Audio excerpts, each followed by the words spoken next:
All right, so I'm going to show all my friends and family who got an Instant Pot for Christmas their first recipe. It's going to be homemade chicken stock, basically free stock.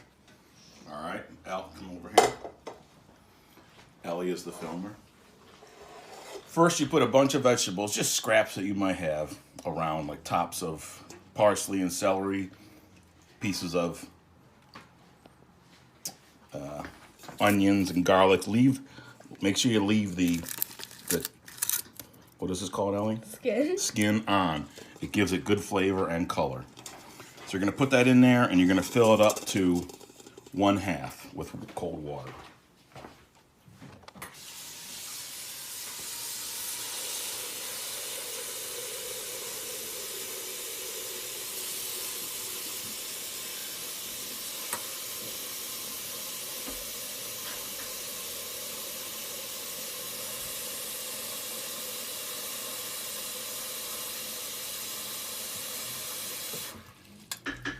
Are you still recording? Of course. Okay.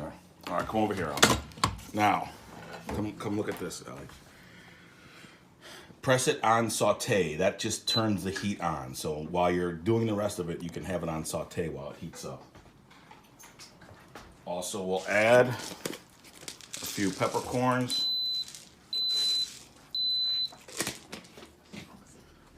3 cloves, or 4, just a couple cloves. And a few bay leaves.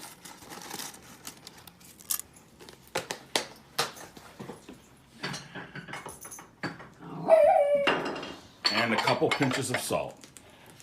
A big pinch of salt. Now comes the chicken. $5 chicken from Sam's Club.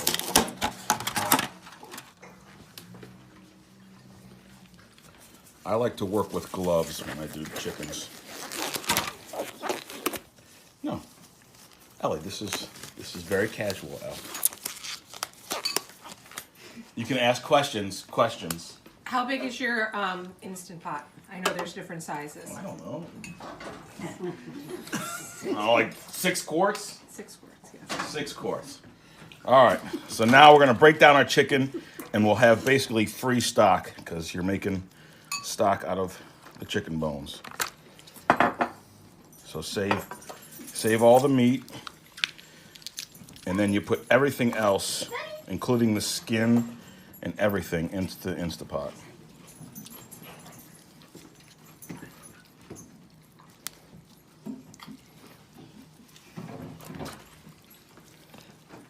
Because we'll strain out the fat later, so you can put the skin in there with the flavor. We'll strain the fat off of the stock later.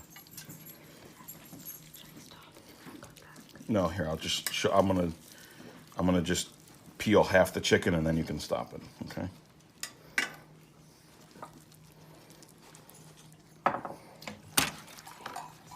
And then you gotta do an afterwards shot. Yeah, we'll show how to strain the stock at the end too. Okay. Oops, wrong thing. Like I said, you take all the skin, everything else.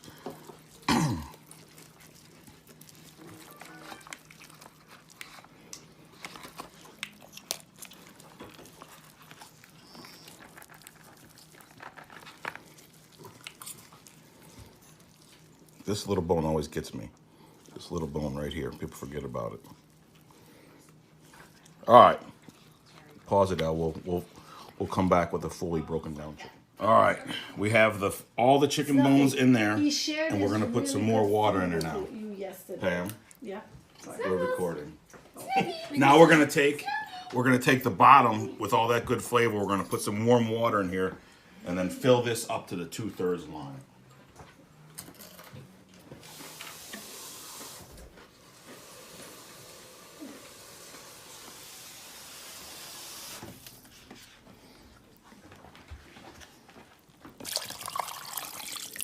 So when I saw the 2/3 line was also the max line? That's the max line, yes. All right. And then we recycle the plastic. Yes, we definitely recycle. So we got all this chicken. we're gonna make green chicken chili out of this one. Now, we put the lid on. Make sure it's on pressure, not venting. So this one is pressure? Yeah, and then The when little this squiggly one, lines? that's venting. Okay. Now come over here, hit cancel, Pressure venting. hit pressure cook. I have it set for 1 hour. Turn off the keep warm because that you don't want that. And there you go. It'll heat it up. It'll heat it up until it's boiling and pressure. Once the pressure comes on, it'll cook for an hour and it'll shut off. And we'll be back afterwards. Okay, the hour is up. As you can see, it's still pressurized. This little thing lifting up means it's still under pressure. We're gonna let the pressure reduce by itself naturally. It'll probably take like an hour for the pressure to come down.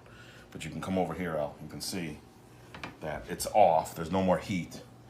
So the pressure cooking hour is done. And watch this.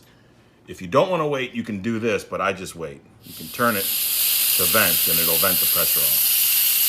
But me, I'll just let it sit and wait and come back in an hour. And when this little metal thing is down, you know the pressure's off. Why do you let it sit and just go out naturally? I'm not in any hurry. It's got to cool off anyways. I feel like it's safer. I don't like blowing all the steam in my house either. It kind of stinks up the whole house. So I let the pressure come down naturally. But if you're in a hurry, you can do that. Okay, the pressure is off. As you can see, the plunger has gone down. Open it up. And you got some beautiful stock inside there. Now I use a fancy strainer called a chinois, and I'll just take all the bones as much as I can out like this.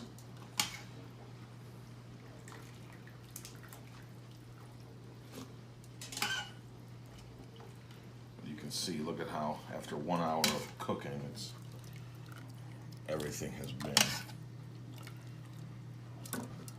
fully deflavored into the water.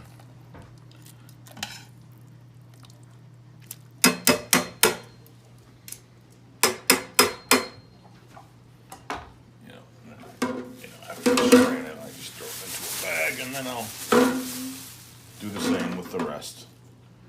And then you'll let the stock, after you finish it, sit overnight, and the fat you can take off the top because it'll solidify. Karen has a question. What if you don't have a chinois? You have to buy one. Or another type of strainer, but these actually work the best. All right. I'll show you when I'm done with it what it actually looks like after I fully strain it out. So. Okay. Go. All right.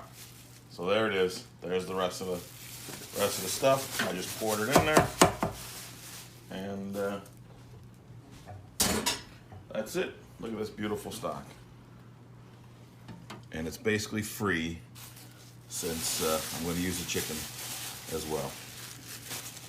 All right, now the rest of you use your Instapots. Bye.